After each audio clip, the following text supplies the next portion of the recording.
फैसला परमेश्वर के अधिक और नाम की स्तुति हो। जल्दी से जल्दी आने वाला प्रभु यीशु मसीह के पवित्र नाम में आप सबको मसीह वंदना देता हूँ। थोड़ी देर के मनन के लिए अपने हाथ पढ़ेंगे भजन संगीता 106 उसका 23, स्तोत्र संगीता 106 उसका 23। इसीलिए उसने कहा कि मैं उनका सत्यानाश कर डालता यदि मेरा चुना हुआ मूसा जोखिम के स्थान में उनके लिए खड़ा न होता, ताकि मेरी जलजलाहट को ठंडा करे। कहीं ऐसा न हो कि मैं उन्हें नष्ट कर डालूं। आमीन। यहाँ पर परमेश्वर का लोग परमेश्वर ने दिखाया हुआ बताया हुआ मार्ग छोड़ के पाप करके उनको स्नेह करके छुड़ाया हुआ परमेश्वर की अवमान कर रहा है। और ऐसा अवमान इसलिए कि वे लोग कभी शैतानी बहकावे में हैं। उनकी नजर में वो परमेश्वर के लिए आराधना कर रहा है, परंतु वो जो कर रहा है वो परमेश्वर की निंदा था। ये इस्राएल नहीं समझ रहा था। तो इस्राएल अपनी बुद्धि में आ गया और उसको एक लीडर भी मिल गया, अहरोन। उन सब ने मिल करके एक बैल का बछड़े का निर्माण करके उसके लिए बलिवेदी तैयार की। उस बलिवेदी में उसको खड़ा किया, वो बैल का बछड़े को, और उसको यहोवा नाम दे दिया। ये है परमेश्वर का लोग परमेश्वर की नाम दराई करने के लिए किया हुआ गलत काम। पहली बार परमेश्वर ने उनको समझाया था, तुम कभी मूर्ति नहीं बनाना है। दूसरी बात, तुम अपना परमेश्वर को छोड़ के किसी और को दंडवत नहीं करना। ये सब उन्होंने बहुत जल्दी भूल गए। आज का पवित्र लोगों का जीवन देखता तो भी वो वचन सुनता है, पढ़ता है, परंतु उन लोग वो वचन को फॉलो नहीं करता है। केवल फोटो में आदर्श बनने की कोशिश कर रहा है, फोटो में नहीं, जीवन में आदर्श होना है। अगर जीवन में आदर्श नहीं है, आप एक पराजय क्रिस्ती है। भजन संगीता 106 उसका 19 से 22 तक जब हम पढ़ता है, इस्राएल ने परमेश्वर की निंदा की, ऐसा वचन कहता है। पढ़िए। उन्होंने होरेब में बछड़ा बनाया और ढली हुई मूर्ति की दंडवत की। यूं उन्होंने अपनी महिमा अर्थात परमेश्वर को घास खाने वाले बैल की प्रतिमा में बदल डाला। वे अपने उद्धारकर्ता परमेश्वर को भूल गए, जिसने मिस्र में बड़े बड़े काम किए थे। उसने तो हाम के देश में आश्चर्य कर और लाल समुद्र के तट पर भयंकर काम किए थे। आमीन। तो उन्होंने क्या किया, एक बैल की बछड़े के रूप में लाकर के उस परमेश्वर की अपमान किया, बोलता है ना। उसका 20 वचन में लिखा है कि ऐसे महिमा का परमेश्वर को घास खाने वाला बैल के समान बदल डाला। ये बात परमेश्वर का हृदय को बहुत दुख लगा। आपको कोई अपमान करता है तो आपको कैसे फील होता है? आपको वो बात बहुत हट करता है। इसी मुताबिक जब हम ऐसा कुछ कार्य करता है तो परमेश्वर को हट होता है, वेदना होता है। तो परमेश्वर ने ये निर्णय लिया, अभी इनको आगे ले जा करके कोई फायदा नहीं, इन्हें यहीं पर खत्म कर देंगे। एक नया जाति मैं मूसा से निर्माण करूंगा। तो मूसा और परमेश्वर के बीच में ये बातचीत होता है। आपको ये बात मालूम होना चाहिए, परमेश्वर का वचन ऐसा कहता है। आप आमोस की पुस्तक में आना, वहां पर परमेश्वर खुद आमोस के द्वारा बात करता है। उसका आमोस की पुस्तक उसकी 3रा अध्याय उसका 7 वचन में कहता है, यहोवा परमेश्वर अपनी दास, अपनी भविष्यवक्ता जो अपने लिए बात करते हैं, वो दासों को अपना रहस्य बताए बगैर कुछ नहीं करता। तो परमेश्वर डायरेक्ट इस्राएल को नाश कर सकता था, लेकिन परमेश्वर मूसा से बात कर रहा है, मूसा को इंपॉर्टेंस दे रहा है। क्योंकि मूसा परमेश्वर के साथ लिपटा रहने वाला एक मनुष्य था। उसमें गलतियां था, लेकिन वो गलती प्रभु के सामने वो मानता था। तो इस्राएल ये नहीं जानता। इस्राएल अपनी बुद्धि में हम परमेश्वर का महिमा कर रहे सोच करके वो आराधना में या स्तुति में वो तुला हुआ है, अपनी जीवन सुधरने के लिए नहीं सोच रहा है। तो मूसा जब ये बात सुना, ये लोगों को प्रभु ये परमेश्वर बर्बाद करने वाला है, तो मूसा ने उनको रोक डाला। वो बात है हमने भजन संहिता 106 का 23 में जो हम पढ़ के सुना कि परमेश्वर का क्रोध को ठंडा करने के लिए, परमेश्वर को रोकने के लिए वो पूर्ण रीति में समर्पित होकर के प्रार्थना में, निर्गमन उसका 32 अध्याय 11 से 14 तक जब आप पढ़ता है, आपको ये बात देखने को मिलेंगे। इसी मुताबिक मूसा एक बार नहीं कई बार इस्राएल को बचाया है। देखो, आप प्रार्थना करना सीखता है, आप सही प्रार्थना आप करता है, आप कैसे प्रार्थना करना चाहिए ये बात आपको मालूम होना चाहिए। कैसे भी प्रार्थना करने से प्रभु नहीं सुनेंगे। प्रभु का वचन में लिखा है यूहन्ना 9:31 में, पापियों की प्रार्थना प्रभु नहीं सुनता है, परमेश्वर की इच्छा जान के वो पूरा करने वाला धर्मियों की प्रार्थना प्रभु सुनता है, ऐसा बोलता है।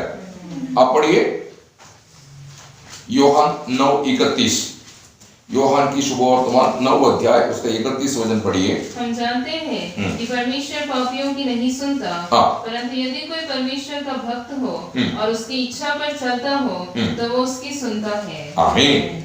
इसका मतलब तुम्हारी प्रार्थना प्रभु सुनना है तो तुम उसकी वचन पालन करके उसकी इच्छा पर चलना है ना। आप यूहन्ना की शुभवर्तमान 15 अध्याय उसकी 7 वचन पढ़िए। यदि तुम मुझ में बने रहो और मेरा वचन तुम में बना रहे तो जो चाहो मांगो और वह तुम्हारे लिए हो जाएगा। आमीन। तो प्रार्थना हम कैसे भी करना ऐसा नहीं, प्रार्थना करने के लिए प्रभु ने हमको व्यवस्था दिया हुआ है। वो व्यवस्था को अपन अपनी मन मुकुट में रख करके वो कार्य अपन करना चाहिए, है ना। आप पहला यूहन्ना उसकी 5 अध्याय उसकी 14-15 वचन पढ़िए। और हमें उसके सामने जो हियाव होता है वह यह है कि यदि हम उसकी इच्छा के अनुसार कुछ मांगते हैं तो वह हमारी सुनता है। और हम जानते हैं कि जो कुछ हम मांगते हैं वह हमारी सुनता है, तो यह भी जानते हैं कि जो कुछ हमने उससे मांगा वो पाया है। इसका मतलब हम उसकी इच्छा को धारण करना बहुत जरूरी है ना। याकूब समझाते समय पर लोगों को ऐसा बोलता है कि तुम कैसे प्रार्थना करना चाहिए, है ना। याकूब उसकी 4 अध्याय उसका 3 वचन पढ़िए। तुम मांगते हो और पाते नहीं, इसीलिए कि बुरी इच्छा से मांगते हो। मतलब तुम्हारी इच्छा से मांगता है।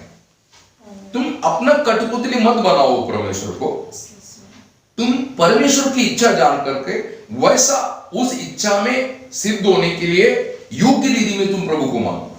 तब प्रभु को मालूम होगा कि उसके जीवन में पहला स्थान मेरी इच्छा के लिए है।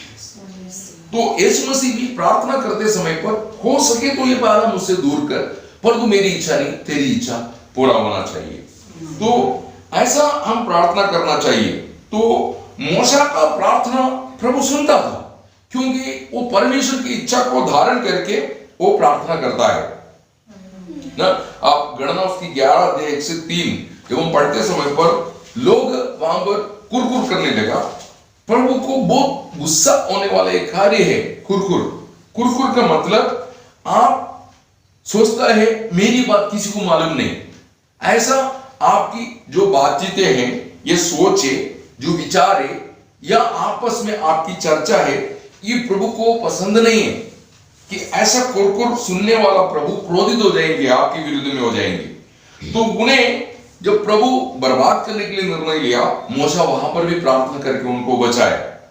उसके बाद अग्नि सर्प का बाधा आ गया उनके बीच में, है ना। गणना उसका 21 अध्याय 4 से 9 तक जब हम पढ़ेंगे, अग्नि सर्प आके उन्हें काट के कई लोग मर गया।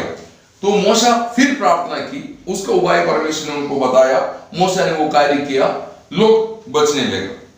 तो हर जगह प्रार्थना बहुत बड़ा काम आता है। तो हम प्रार्थना करने के लिए आलसी नहीं होना चाहिए। प्रार्थना आप करते हैं तो वो व्यक्ति को प्रभु बहुत प्यार करता है, उसको प्रभु बहुत वैल्यू देता है, उसको प्रभु आदर करता है। ऐसा खोजियों, ऐसे व्यक्तियों को प्रभु ढूंढता है। जैसे लोग प्रार्थना करने वाले व्यक्ति को प्रभु ढूंढता है। आज लोग प्रार्थना करने की रिस्पॉन्सिबिलिटी कई लोगों को देखे खुद बिंदास चलता, ऐसा नहीं। आप खुद प्रार्थना करना, आपकी परमेश्वर से, आपकी पिता से, आपके उद्धारकर्ता से आपको बात करने के लिए उत्साह होना चाहिए। आज भी इस दुनिया में फैला हुआ जो आपके सामने दिख रहा है, ये बाधा हटने के लिए, हटाने के लिए, उससे बचने के लिए एक ही उपाय है, परमेश्वर की उपस्थिति में रोना, परमेश्वर से विनती करना। वही प्रभु चाहता है। यीशु मसीह ने बोला, लूक 21:36 में बोला, आने वाला संभवों से बचने के लिए, मनुष्य पुत्र के सामने खड़ा रहने के लिए, तुम योग्य होने के लिए तुम जागरूक होकर के प्रार्थना करो, है ना। पुराने नियम में भी प्रभु देश की बचाव के लिए यही उपाय किया। जैसे कि 22 अध्याय उसका 30 वचन, वहां पर भी देश को बाड़ा बांध करके उसकी रक्षा करने वाला कोई मनुष्य को परमेश्वर ढूंढ रहा है। हम उनमें से होना चाहिए, क्योंकि प्रभु ने हमको उसकी प्रतिपुरुष होकर के नियुक्त किया है दुनिया के अंदर। देखो, हम जानते हैं, ये लोग नहीं जानता, परंतु हम जानते हैं परमेश्वर ही सच्चा छुटकारा दे सकता है या बचाव दे सकता है। आज फैलने वाला, बढ़ने वाला ये बाधा, ये बीमारी हटना है तो उसके लिए आपको प्रार्थना करना चाहिए, प्रार्थना करना चाहिए, है ना। प्रभु इस्तेमाल किया हुआ लोगों का चरित्र आप देखता है तो वो व्यक्ति प्रार्थना करता था।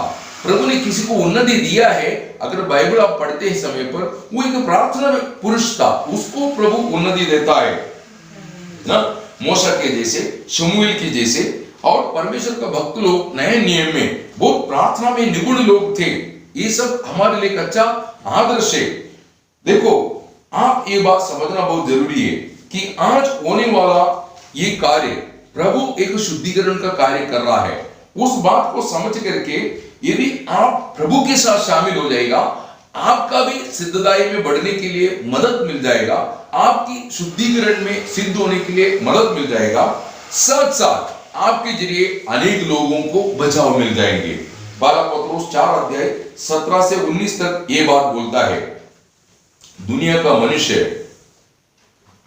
मनुष्य यीशु मसीह जो परमेश्वर की सुवार्ता है, दुनिया का मनुष्य जो यीशु मसीह परमेश्वर की सुवार्ता है, उस पर विश्वास करने के लिए हम प्रार्थना करना चाहिए। ये दुनिया का मनुष्य परमेश्वर का सुवार्ता प्रभु यीशु मसीह पर विश्वास करने के लिए हम प्रार्थना करना चाहिए, क्योंकि ये दुनिया में मनुष्य को बचाने के लिए केवल एकमात्र व्यक्ति आया, ऐसा पौल कहता है। पहला तिमोथी पहला अध्याय उसके 15 वचन कहता है, पहला तिमोथी पहला अध्याय उसकी 15 वचन पढ़िए। यह बात सच है और हर प्रकार से मानने की योग्य है कि यीशु मसीह पापियों का उद्धार करने के लिए जगत में आया, जिनमें सबसे बड़ा मैं हूँ। आमीन। तो आप ये बात अच्छी रीति में समझना है, मनुष्य ये बात को जानना है, उसकी बचाव प्रभु यीशु है, उसकी सुरक्षा प्रभु यीशु है, उसकी शांति प्रभु यीशु है, उसकी जीवन की हर एक बात की जरूरत प्रभु यीशु मसीह के द्वारा ही पूरा हो सकता है। इसलिए आप ये दुनिया में रहने वाला मनुष्य किसके द्वारा बच सकता है, वो बात ये दुनिया का मनुष्य विश्वास करने के लिए हम प्रार्थना करना चाहिए। प्रभु ये मनुष्य को ऐसा विश्वास दे ताकि आप पर उन लोग विश्वास करें, अनंत जीवन के लिए जो नियुक्त है वही विश्वास करेंगे, बाकी लोग नहीं। जो प्रभु जानता है आदि से कौन यीशु मसीह पर विश्वास करता है, कौन नहीं विश्वास करता, कौन प्रभु यीशु मसीह को पकड़वाने वाला है। तो आज हम किसके लिए प्रार्थना करना चाहिए? कोरोना दूर हो वो होना चाहिए, उससे बढ़कर के हर व्यक्ति यीशु मसीह को जानना चाहिए, यीशु मसीह पर विश्वास करना चाहिए, यीशु मसीह पर विश्वास करके उद्धार पाना चाहिए। इसके लिए हम प्रार्थना करना चाहिए। जिसको यीशु मसीह मिल गया उन्हें कोई बाधा स्पर्श नहीं कर सकता है। यीशु मसीह में वो सुरक्षित है। Praise the Lord. तो हम प्रभु से ये प्रार्थना करना चाहिए, हे हमारा परमेश्वर, हमारी विनती सुन करके ये दुनिया से करुणा कर और उनकी गिरावटों को, उनकी गलतियों को तुम उन पर कभी गिनना नहीं, दया करो और उन्हें बचा लो। ये महामारी से उन्हें छुटकारा दे करके आशीष दो। आपके पुत्र के नाम पर हम मांगते हैं और आपने कहा है आपके पुत्र के नाम पर मांगने वाला प्रार्थना सुना जाएगा। तो हम ये दुनिया की बचाव के लिए, मानव जाति की सुरक्षा के लिए प्रार्थना करना हमारा कर्तव्य है ना। आज अनेक लोगों को मालूम है कि परमेश्वर पर आश्रय किए बगैर, उसके वचन के अनुसार जीवन बिताए बगैर सुरक्षा नहीं है करके अनेक लोगों का दृष्टि में आ चुके हैं। इसलिए आप प्रभु को उपस्थिति में घुटना टेकना बहुत जरूरी है। यूहन्ना उसकी 14 अध्याय 13-14 वचन में कहता है, मेरे नाम से मांगो, पिता का नाम महिमा होने के लिए मैं वो कार्य करके दूंगा। मेरे नाम से जो भी मांगता है वो मैं तुम्हें करके दूंगा। लेकिन हम मांगते हैं तो ऐसा मत मांगो कि केवल बड़बड़ उस रीति में, हम उसका बन के मांगना चाहिए। तो हम प्रभु को बोलना, प्रभु तेरा दया हमारे लिए काफी है, क्योंकि तेरा दया हमें नाश से छुड़ाता है ना। विलाप गीत 3 अध्याय 22-23 वचन कहता है, हर मनुष्य को परमेश्वर की दया बचाता है। Praise the Lord. उसकी करुणा कभी मनुष्य से हटाएंगे नहीं, है ना। प्रभु का वचन कहता है, जितना परमेश्वर बड़ा है उतने उसकी करुणा बड़ा है। भजन संहिता 103:11, है ना। और जैसे परमेश्वर बदलता नहीं, वैसे उसकी दया भी नहीं बदलता, ऐसे यशायाह 54:10 बोलता है। तो आज हम क्या जानना चाहिए, या ये दुनिया का मनुष्य क्या जानना चाहिए? एकमात्र भला व्यक्ति है जो यीशु मसीह ने भी बोला, तुम मुझे भला क्यों कहता है, परमेश्वर के अलावा कोई भला नहीं, ऐसा बोला। आपको मालूम है मरकुस उसकी 10 अध्याय में जब हम देखते समय पर एक व्यक्ति प्रभु यीशु मसीह के पास अनंत जीवन पाने के लिए आया, उसने वो यीशु मसीह को बोला कि वहां पर हम देखते समय पर वो बोलता है कि आप उसका 17 और 18 वचन पढ़िए।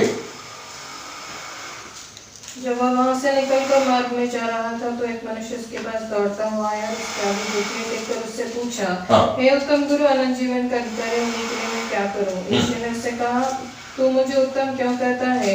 कोई उत्तम नहीं, केवल एक, अर्थात परमेश्वर। आमीन। Praise the Lord. कोई उत्तम नहीं, कौन है? एकमात्र परमेश्वर ना। भजन संहिता 34:8 में ये बात लिखा है, परमेश्वर भला ये तुम चख के जानो। ये मनुष्य जानना चाहिए, मैं परमेश्वर के पास जाऊंगा, प्रार्थना करेगा, ये अवस्था से प्रभु मुझे छुड़ा सकता है, बचा सकता है, मेरे परिवार को, है ना। आज आपका बंधुजन है ना दूर रहते हैं, वहां आप नहीं जा सकता, लेकिन आप प्रभु के सामने घुटना टेके उस व्यक्ति के लिए प्रार्थना करेगा तो प्रभु उनको बचा सकता है। ये बात आपके दिल और दिमाग में आना चाहिए। तो आप ये बात जानना है, परमेश्वर भला है। क्यों मालूम है? परमेश्वर किसी का नाश नहीं चाहता है, परमेश्वर सबका बचाव चाहता है ना। आप यूहन्ना 3 अध्याय 16-17 वचन ये परमेश्वर का भलाई के विषय में गवाही देता है। आप पढ़िए यूहन्ना 3 अध्याय 16-17 वचन। क्योंकि परमेश्वर ने जगत से ऐसा प्रेम रखा कि उसने अपना इकलौता पुत्र दे दिया, ताकि जो कोई इस पर विश्वास करे वह नष्ट न हो परंतु अनंत जीवन पाए। परमेश्वर ने अपने पुत्र को जगत में इसलिए नहीं भेजा कि जगत पर दंड की आज्ञा दे, परंतु इसीलिए कि जगत उसके द्वारा उद्धार पाए। आमीन। Praise the Lord. है ना। यहेजकेल 18 अध्याय उसका 23 वचन जब हम पढ़ता है, दुष्ट की मृत्यु में मैं कभी नहीं चाहता कोई मर जाए, लेकिन वो अपना मार्ग छोड़ के जीवित बिताए। Praise the Lord. समझे? आप उसको पढ़िए, यहेजकेल 18:23। प्रभु यहोवा की वाणी है, क्या मैं दुष्ट के मरने से कुछ भी प्रसन्न होता हूँ? क्या मैं इससे प्रसन्न नहीं होता कि वह अपने मार्ग से फिरकर जीवित रहे? हाँ, अपना मार्ग से फिरकर। आज मनुष्य करने वाला उस मार्ग में बचाव नहीं है, मनुष्य को मार्ग बदलना है। इसलिए प्रभु यीशु मसीह ने कहा, योहान 14:6 में मार्ग और सत्य और जीवन मैं ही हूं, मेरे अलावा और कोई मार्ग नहीं जो पिता परमेश्वर तक पहुंच सकता है। तो आज आप कौन सी मार्ग में चल रहे हैं? यीशु मसीह वो मार्ग में है क्या? उसी में आपकी बचाव है। ये बात आज लोग जानना चाहिए। तो हम ये बात लोगों तक पहुंचाना ये हमारा कर्तव्य है। तो इसलिए आज अगर हम जीवित हैं, उसका कारण क्या मालूम है?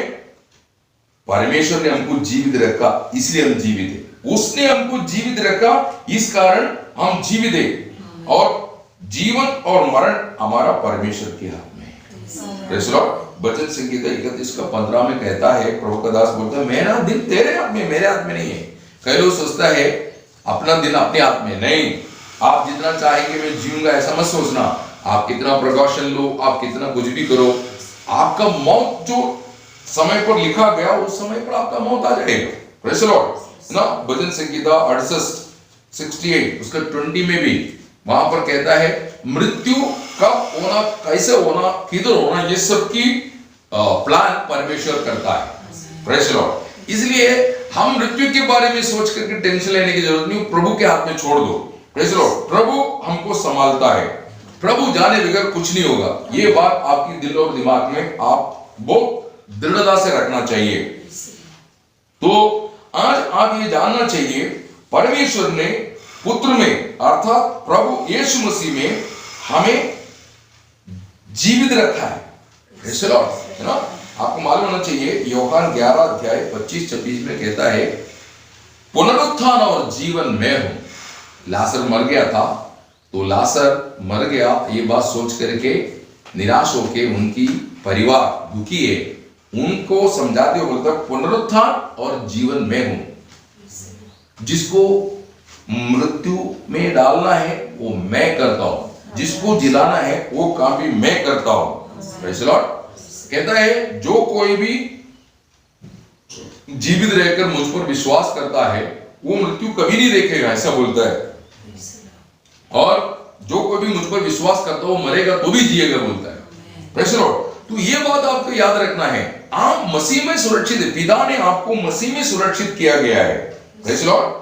तो प्रभु आज भी हमारे लिए धीरजवंत है। दूसरा पत्रोस 3:9 में कहता है कि प्रभु अभी तक आए नहीं पवित्र लोगों को लेने के लिए। उसका कारण क्या है? दुनिया से मोहब्बत करता है कि और भी कई लोग उद्धार पाने के लिए शायद बाकी है। तो वो संख्या पूरा होने तक ये परिस्थिति ऐसा रहेंगे। तो हमारा कर्तव्य है हर व्यक्ति जो अभी बाकी है उनका उद्धार होने के लिए हम प्रार्थना करना चाहिए। सब लोग पुत्र पर विश्वास करें। मैं पुत्र बोलने का मतलब प्रभु यीशु मसीह जो परमेश्वर का इकलौता पुत्र, प्रभु यीशु मसीह जो परमेश्वर की दुनिया को प्रकट किया, जिसमें परमेश्वर का संपूर्णता देह रूप में वास करता है। यीशु मसीह ने कहा मैं और पिता एक है, जिसने मुझे देखा उसने परमेश्वर को देखा। योहान 1:18 में कहता है परमेश्वर को उसकी पुत्र ने प्रकट किया। योहान 10:30 में कहता है मैं और पिता एक है। योहान 14:9 में कहता है कि जिसने मुझे देखा उसने परमेश्वर को देखा। कोलोसियन 2:9 में लिखा है पर प्रभु यीशु मसीह में परमेश्वर की सारा संपूर्णता देह रूप में वास करता है। Praise Lord. ऐसा प्रभु यीशु मसीह को आप विश्वास करके अंगीकार करना तो आपका उद्धार होगा। ऐसे रोम की पत्रिका 10:9-10 वचन में प्रभु का दास पौल रोम की मंडली को लिखा है ना। जब पौल और सिलास बंदीगृह में बंद थे तो वहां क्या हो गया, उन लोग प्रार्थना करके स्तुति किया तो ऊपर से हुक्म आया और एक बिजली खड़का भूकंप हो गया। क्या हो गया? वो बंदीगृह का नींव हिल गया, सबकी जंजीर खुल गया, दरवाजा खुल गया। तो उस बंदीगृह के सरदार ने आके देखा तो उसको ऐसा लगा अभी कैदी पूरा भाग जाएंगे, राजा मुझे पकड़ेगा, मार देगा। तो अभी जब वो तलवार उठा के खुद को मारने जा रहा था, पौल कहता है कुछ हानि मत करो खुद को, कि हम सब इधर ही है, तुम अपने आप को कुछ हानि मत पहुंचाओ। तब वो सरदार आके बोलता है, सूबेदार बोलता है कि बचने के लिए क्या करना चाहिए। तो प्रभु का दास उस समय का, उस अवसर का लाभ उठा के बात बोलता है, तू प्रभु यीशु मसीह पर विश्वास कर, तू और तुम्हारा घराना उद्धार पाएगी। तो पौल का वो स्वभाव, और पौल उनको स्वांतन दिया, उन्होंने उसको घर पे लेके गया, सब ने मिलकर प्रभु का वचन सुना, वो सब पूरा परिवार उद्धार पाया लिखा है। तो ये कोरोना फैला हुआ इस अवस्था में हम उन्हें यीशु मसीह में जो परमेश्वर का पद्धति और प्लान है, पिता ने ये दुनिया से क्या मोहब्बत की और सूली पर प्रभु यीशु मसीह की जो कुर्बानी दिखते हैं उससे क्या प्रकट हुआ, परमेश्वर का प्रेम, परमेश्वर मनुष्य के लिए क्या सोच, परमेश्वर का पद्धति प्लान, ये लोगों तक पहुंचने के लिए हम प्रार्थना करना चाहिए। और लोग केवल सुनने से काफी नहीं, लोग उस पर विश्वास करने लायक, उनकी हृदय में शैतान की जो खेले, जो बंधन है, जो सोच है, सब टूटने के लिए और सब क्लियर दिखने के लिए, समझने के लिए, और उन लोग सब मिलके परमेश्वर के चरणों में आने के लिए हम प्रार्थना करना चाहिए।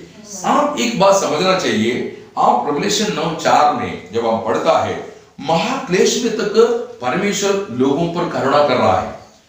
जब करुणा का कोई भी वहां पर थोड़ा भी जगह नहीं, करुणा बिल्कुल नहीं, ऐसे समय पर भी प्रभु अपनी लोगों को बचाने का प्लान कर रहा है। तो फिर कृपा युग में हम क्यों घबराने का? ये कृपा युग में परमेश्वर का बंदोबस्त कहीं अधिक है, हमको डरने की जरूरत नहीं। एशिया उसकी 43 1 से 5 पढ़ेंगे, ये अभिवचन इस्राएल के लिए एशिया के द्वारा आया हुआ है ना। एक बकरी की लहू से छुटकारा पाया हुआ लोग, उनको ये वायदा परमेश्वर ने अगर दिया है, उसकी एकलौता पुत्र हमारा उद्धारकर्ता प्रभु यीशु मसीह की पवित्र लोगों से छुटकारा पाया हुआ लोग, उनको कितना अधिक। ये बात आपको समझ में आना चाहिए। भजन संगीता 91 आप पढ़ेंगे, आपको बहुत हिम्मत मिल जाएंगे। कोई भी बाधा तेरे निकट नहीं आएंगे, तेरे डरे के निकट नहीं आएंगे बोलता है। वहां पर बोलता है उसने मुझसे स्नेह किया इसलिए मैं उसको छुड़ाऊंगा, वो मुझे पुकारेगा और मैं उसका सुनूंगा, उनके सारे कष्टों से मैं छुड़ाऊंगा, ऐसे बोलता है। ये बात आपके जीवन में आप समझना है।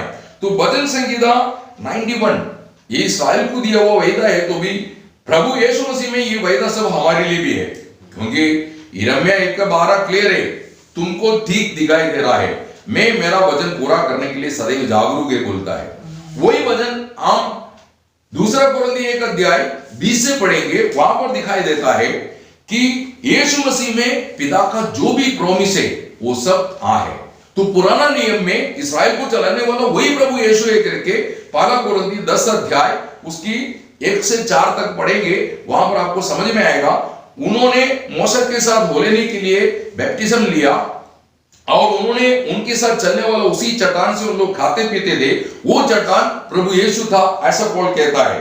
तो उनको चलाने वाला प्रभु यीशु मसीह में सारा वायदा कि जब जोशुआ उनको बताते समय पर कहता है परमेश्वर ने तुमको दिया हुआ कोई भी वायदा अधूरा नहीं हुआ बोलता है ना। आप जोशुआ की पुस्तक में आएगा, वहां पर उसका 21 अध्याय में आइए, वहां पर एक बात वो बोलता है ना, उसका 45 वचन में कहता है कि यहोवा इस्राएल घराने से कहा हुआ या प्रॉमिस दिया हुआ वायदाओं में कुछ भी मतलब पूरा ना होते हुए सब कुछ पूरा हो गया ऐसा बोलता है, सब कुछ पूरा हो गया ऐसा बोलता है ना। आप योशुआ 21:45 में बोलता हूं, उसका 23 अध्याय उसका 14 वचन में भी आप पढ़ते समय पर बोलता है जितनी भलाई के बारे में उसने तुमको कहा उसमें कोई भी कमी नहीं किया, वो सब पूरा करके दिया। वैसा आज भी मसीह यीशु में हमको हर वायदा पूरा करके आपको देगा प्रभु। Praise the Lord. तो वो वायदा आज जो हमको मिलने वाला औरों को मिलना है तो वो यीशु मसीह में आना चाहिए। यीशु मसीह में उनको सारा आशीष है, यीशु मसीह में हम वारिस है। ये बात आपको समझ में आना चाहिए, है ना। यीशु मसीह की बाहर नहीं, है ना। गलातियों की पत्रिका 4 अध्याय उसकी 4 से 6 तक पढ़िए। गलातियों की पत्रिका उसकी 4 अध्याय 4 से 6। परंतु जब समय पूरा हुआ तब परमेश्वर ने अपने पुत्र को भेजा जो स्त्री से जन्मा व्यवस्था के अधीन उत्पन्न हुआ, ताकि व्यवस्था के अधीनों को मोल लेकर छुड़ाने और हमको लेपालक होने का पद मिले। और तुम जो पुत्र हो, इसीलिए परमेश्वर ने अपने पुत्र की आत्मा को जो है अब्बा हे पिता कहकर पुकारता है हमारे हृदयों में भेजा है। आमीन। तो ये आत्मा हमको गवाही देता है तुम परमेश्वर की संतान है, तो हम परमेश्वर की संतान है, तुम परमेश्वर के वारिस भी है। यूहन्ना 8:14 वहां पर कहता है आत्मा हमारी आत्मा के साथ एक गवाही देता है तुम परमेश्वर की संतान है। जितनी लोग परमेश्वर की आत्मा के साथ चलाया जाता है वो परमेश्वर की संतान है। उसकी 16 वचन भी ये बात का गवाही देता है। रोम 8 का 14 और 16। इसी मुताबिक गलातियों की पत्रिका 3 अध्याय 29 वचन में, मतलब उसका 28 और 29 में ये अभिवचन आपको पूरा होकर के मिलेगा। उसमें यहूदी नहीं, यूनानी नहीं, दास नहीं, स्वतंत्र नहीं और मर्द या स्त्री ऐसा भेदभाव नहीं है। तुम सब मसीह में एक है। और ऐसा लोग जो मसीह में है, अगर तुम मसीह में है तो तुम अब्राहम की संतान है और वायदा के अनुसार वारिस भी है। Praise the Lord. अगर वारिस आप है तो ये जो इस्राएल को अभिवचन दिया, वो जो वचन हम पढ़ते हैं आत्मा में, हमको बताता है कि हम आत्मिक इस्राएल है। ये वचन हमारे भी लागू है। Praise the Lord. ये प्रॉमिस है। ये विश्वास आपके अंदर पवित्र आत्मा लाता है। तो आप ये विश्वास पाके, ये आशीष पाके, वेदा को अनुभव करते हुए चलते समय पर आपका जो हिम्मत, आपकी जो आशा, आपके जो धैर्य औरों को मिलना है, आप जैसे प्रभु में सुरक्षित है और भी सुरक्षित होने के लिए आप ये बात औरों को बताना आपका कर्तव्य है। ये बात आपको समझ में आना चाहिए। तो वही बात जो दूसरा कोरिन्थी पहला अध्याय 20 से 22 तक आप पढ़ते हैं, तो मसीह में सबको ये अभिवचन हाँ पे हाँ है, ना नहीं। फिर किसको है वहां पर 21-22 वचन कहता है ना। 21-22 वचन में 21 में कहता है कि परमेश्वर ने तुम्हारे साथ हमको अभिषेक किया है। मतलब हमको अभिषेक करने वाला, हमको अलग करने वाला, हमको मंडली में लाने वाला, हमको पवित्र आत्मा में जोड़ने वाला, ये सब कार्य परमेश्वर करता है। फिर आगे 22 में कहता है उसने हमको बयाना में ये पवित्र आत्मा दे करके वो आत्मा का सिक्का हम पर मारा हुआ है। तो ये पवित्र आत्मा का सिक्का मारा हुआ परमेश्वर के लालच किया वो लोगों को मसीह में जो भी वायदा है सब हाँ है। Praise the Lord. ये बात हमको समझ में आना चाहिए और औरों को हम बताना चाहिए। तो 91 भजन सिंह केवल इस्राएल के लिए नहीं लिखा, तो इस्राएल के लिए है, लेकिन वो हमारे लिए भी लागू है। और यशायाह 43:1-5 वो इस्राएल को दिया वो वचन है, तो भी मसीह यीशु में हमको वो वचन, वो प्रॉमिस लागू है, तो उनमें हम सुरक्षित हो जाता है। ये बात आपको विश्वास करना चाहिए। तो उसके पुत्र के लहू के द्वारा छुटकारा पाया हुआ हमको ये वचन क्या लागू नहीं है क्या? Praise the Lord. व्यवस्था, प्रभु ने कई बातें व्यवस्था में जो हमको नहीं करना चाहिए वो बात बता दिया है, लेकिन हमको कुछ ऐसा बातें हैं जो सुरक्षा प्रबंध करके परमेश्वर ने इस्राएल को चलाया, वो बात समझ करके हम प्रभु में आशा लगा के जीवन बिताना चाहिए ना। यूहन्ना 10 अध्याय 27 से 29 तक कहता है कि मेरे भेड़ मेरे आवाज सुन के मेरे पीछे उलटते हैं, वो मुझे जानता है और मैं उसको भी जानता हूं, वो मुझे भी सुरक्षित है, और जिसने उनको मेरे हाथ में दिया वो मेरा पिता है, वो पिता सबसे बड़ा है, उसके हाथ से कोई तुम्हें छीन नहीं सकता, ऐसा कहता है। तो हमारा प्रभु यीशु मसीह, हमारा प्रभु अर्थात हमारा प्रभु यीशु मसीह अनुमति दिए बगैर अनर्थ और मृत्यु आपको छू नहीं सकता। अनर्थ और मृत्यु आपको छू नहीं सकता है। दूसरा तसलोनी 3:3, दूसरा तिमोथी 3 और 11 और प्रकटीकरण 1:18 ये वचन पढ़ेंगे आपको समझेंगे। बाइबल देने वाला गवाही है। उसमें दूसरा तिमोथी 3 अध्याय 11 वचन में आप पढ़ते समय पर बहुत प्रोत्साहित करके वो बात बोलता है। आप पढ़िए दूसरा तिमोथी 3 अध्याय इसकी 11 वचन। और ऐसे दुखों में भी जो अंताक्या, इकुनियम और लुस्त्रा में मुझ पर पड़े थे, हाँ। और अन्य दुखों में भी जो मैंने उठाए हैं, परंतु प्रभु ने मुझे उन सबसे छुड़ा लिया। आमीन। देखा, बहुत दुख था, दुख नहीं आएंगे इसे प्रभु ने नहीं बोला है। आपको मालूम है भजन संहिता 34 का 19-20 में आपको पढ़ने को मिलता है, धर्मियों को अनगिनी विपत्तियां बोलता है, लेकिन परमेश्वर वो सारा विपत्ति से छुड़ाता है, ऐसा बोलता है। Praise the Lord. तो आपको ये बात मालूम होना चाहिए, ये दुनिया में जन्मा हुआ हर मनुष्य को 2 मृत्यु की सामना करना, ये दोनों मृत्यु की अधिकारी हमारा प्रभु यीशु है। इसलिए प्रभु यीशु मसीह ने डरना चाहिए। किससे डरना चाहिए ये बात बोला। आप मत्ती की शुभ वर्तमान जब आता है वहां पर प्रभु यीशु मसीह बोलता है तुम किससे डरना चाहिए, इस बात को मैं समझाता हूं या सिखाता हूं बोल करके प्रभु यीशु मसीह एक दृष्टांत बोलता है। मत्ती उसकी 10 अध्याय आप 28 वचन पढ़िए। जो शरीर को घात करते हैं पर आत्मा को घात नहीं कर सकते, उनसे मत डरना। हाँ। पर उसी से डरो जो आत्मा और शरीर दोनों को नरक में नष्ट कर सकता है। आमीन। इसका मतलब प्रभु है ना, आप उसको समझना चाहिए। आप लूक उसकी 12 अध्याय 4-5 वचन भी पढ़ेंगे तो आपको बात समझ में आएगा। लूक उसकी 12 अध्याय उसकी 4-5 वचन पढ़िए। मैं तुमसे जो मेरे मित्रों को कहता हूँ कि जो शरीर को घात करते हैं परंतु उसके पीछे और कुछ नहीं कर सकते उनसे मत डरो। हाँ। मैं तुम्हें चिताता हूँ कि तुम्हें किससे डरना चाहिए। घात करने के बाद जिसको नरक में डालने का अधिकार है उसी से डरो। हाँ मैं तुमसे कहता हूँ उसी से डरो। आमीन। इसका मतलब दो मृत्यु है। एक शरीर से प्राण निकल जाता है, उसको दुनिया की दृष्टि में मृत्यु कहता है, परंतु प्राण का सेपरेशन है, शरीर छोड़ के प्राण अलग हो गया। लेकिन वो प्राण का डिस्पोजल हम देखना चाहिए, वो प्राण किधर जाता है। अगर वो प्राण नरक में चला जाता है उसको दूसरा मृत्यु कहता है। जब यूहन्ना यीशु मसीह का इंट्रोडक्शन करते समय पर इस प्रकार बोला कि यीशु मसीह क्या कर सकता है, वो बात आप उसका 3 अध्याय मत्ती 3 अध्याय में वहां पर कहता है कि मेरे पीछे जो आने, मैं तो अभी पानी में बपतिस्मा देता हूं, उसकी 11 वचन से, मैं तुम्हें मन फिरावट के लिए पानी में बपतिस्मा देता हूं, लेकिन जो मेरे पीछे आता है वो मेरे से बड़ा है, उसकी जूता उठाने के लिए भी मैं लायक नहीं। वो आपको पवित्र आत्मा में और आग में बपतिस्मा देंगे। तो लोग ये आग की बपतिस्मा को गलत समझ रहा है। क्यों? जिसको ये पवित्र आत्मा का बपतिस्मा नहीं मिला वो सब सीधा नरक में जाएंगे। वो है प्रकटीकरण 20:15। जिस किसी का नाम जीवन की पुस्तक में नहीं लिखा गया वो सब किधर जाएगा? आग की सरोवर में जाएगा। तो आज पवित्र आत्मा का बैप्टिज्म जिसको नहीं मिला वो सब नरक की ओर जाने वाला है। तो ये दुनिया में जन्म लेने वाला हर मनुष्य को दो मृत्यु है। एक शरीर से प्राण जब अलग होता है, दूसरा अलग हुआ प्राण जब नरक में जाता है। इसलिए इस दुनिया में जन्मा हुआ हर मनुष्य को नया जन्म का जरूरी है।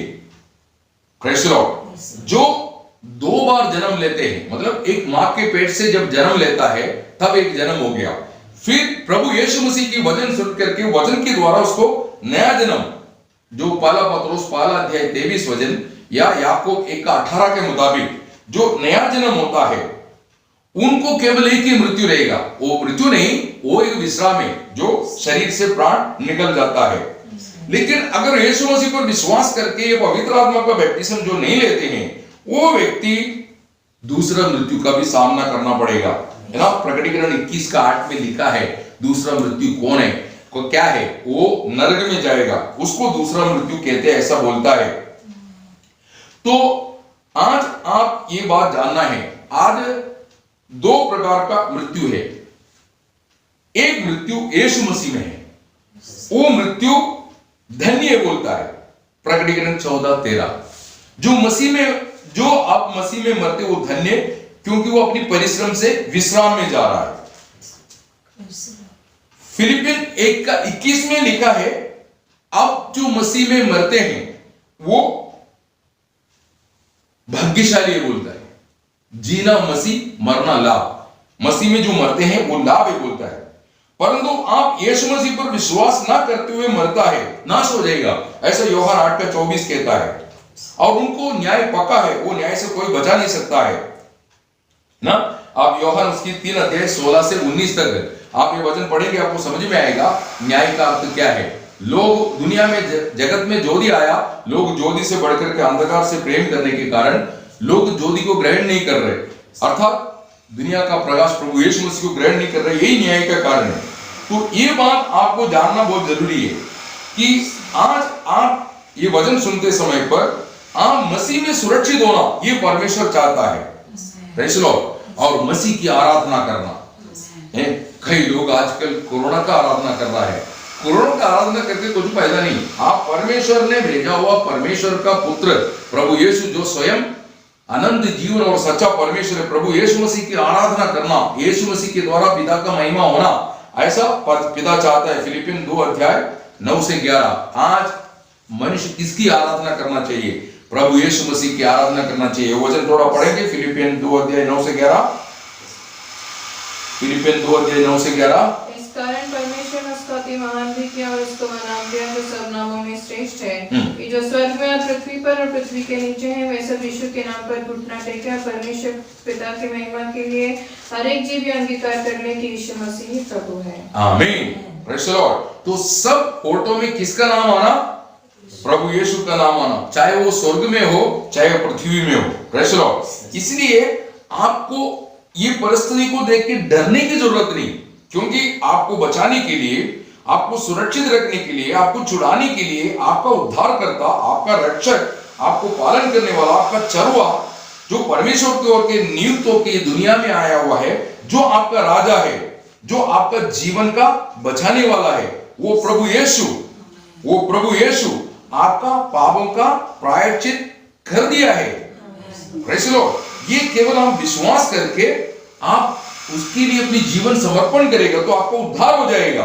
Praise the Lord. जब आप उद्धार पालेंगे उसके बाद आपको एक वायदा है, ये दुनिया का अंत तक मैं उनके साथ रहूंगा। Praise the Lord. किसके साथ? मुझ पर विश्वास करके उद्धार पाके पिता पुत्र पवित्र आत्मा के नाम पर बैप्टिज्म लेकर के जो मेरा फॉलोवर है, जो मेरे पीछे आएगा, उनके साथ मैं रहूंगा ना।